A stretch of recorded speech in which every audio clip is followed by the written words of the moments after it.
The important structures of the ankle include bones, joints, ligaments, tendons, muscles, nerves, and blood vessels. The top of the foot is referred to as the dorsal surface.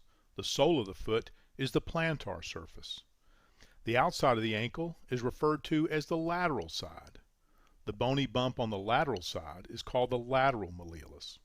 The inside of the ankle is referred to as the medial side. The bony bump on the medial side is called the medial malleolus. The ankle joint is formed by the connection of three bones: the talus, the tibia, and the fibula. The top of the talus fits inside a socket that is formed by the lower ends of the tibia and the fibula. The bottom of the talus sits on the calcaneus, the bone that makes up the heel. The talus works like a hinge inside the ankle socket to allow your foot to move up, called dorsiflexion, and down, called plantar flexion. The ankle socket is sometimes referred to as the mortise of the ankle, because the structure of the ankle joint is similar to a joint used in woodworking called a mortise and tenon joint. It has been used by craftsmen for centuries to create strong, sturdy connections in furniture and buildings. Inside the ankle joint, the bones are covered with a slick material called articular cartilage. Articular cartilage is the material that allows the bones to move smoothly against one another in the joints of the body. The cartilage lining is about 1/4 of an inch thick in most joints that carry body weight, such as the ankle, hip, or knee. It is soft enough to allow for shock absorption, but tough enough to last a lifetime, as long as it is not injured. Ligaments and tendons are soft tissues that attach bones to other bones and muscles to bones. The difference between ligaments and tendons is that ligaments attach bones to other bones and tendons attach muscles to bones. Both of these structures are made up of small fibers of a material called collagen. The collagen fibers are bundled together to form a rope-like structure. Ligaments and tendons come in many different sizes and shapes. The thickness of a ligament or tendon determines its strength. Ligaments on both sides of the ankle joint help hold the bones together and stabilize the ankle.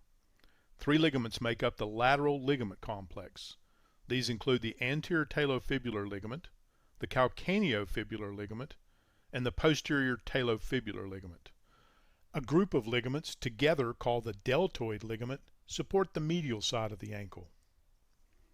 Ligaments are also important in connecting the distal tibia and distal fibula at the lower end of the leg where it forms the ankle mortise. This connection and the collection of ligaments that support it are called the ankle syndesmosis. 3 main ligaments form the syndesmosis. The anterior inferior tibiofibular ligament connects the tibia to the fibula and crosses above the front of the ankle. The posterior fibular ligaments connect the tibia and fibula behind the ankle joint. These ligaments include the posterior inferior tibiofibular ligament and the transverse ligament. The interosseous ligament lies immediately between the tibia and fibula. Interosseous means between bones. The interosseous ligament is a long sheet of connective tissue that connects the entire length of the tibia and fibula, from the knee to the ankle. The ligaments that surround the ankle joint help form part of the joint capsule. The joint capsule is a watertight sac that forms around all joints. It is made up of the ligaments around the joint and the soft tissues between the ligaments that fill in the gaps and form the sac. Several muscles and tendons are important for ankle joint function. The large Achilles tendon is the most important tendon for walking, running, and jumping.